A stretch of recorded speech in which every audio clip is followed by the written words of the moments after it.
Here I have UMI Super, and let me show you how to accomplish the hard reset operation on that device, and let me show you how to bypass and remove pattern, password, fingerprint or other screen lock method on the following smartphone.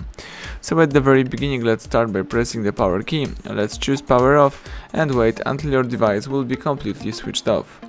Afterwards, you need to use the following combination of keys, power key and volume up.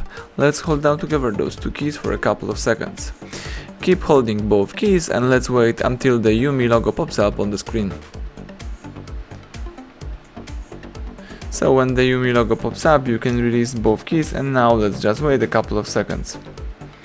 The no command picture pops up, so now all you have to do is simply press power key, and while holding power, press volume up once. The Android recovery pops up, so here you can navigate by using both volume keys and confirm options by pressing power key. So let me scroll down in order to find and select the Wipe Data Factory Reset and press power key to choose it. As you can see, the no command picture pops up again, so let's again hold down power key and press volume up once. And now let's press power key one more time to wipe data factory reset.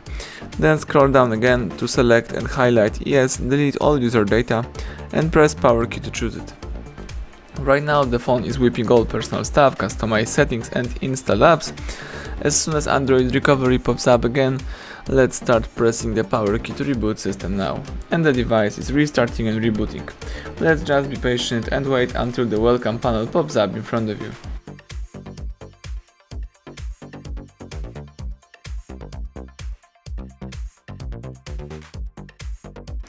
Excellent, the welcome panel pops up, so it means that the hard reset is done. As you may also notice, there is no pattern or a password, so you can start easily activate your device. Thank you for watching, please subscribe our channel, leave thumbs up under the video.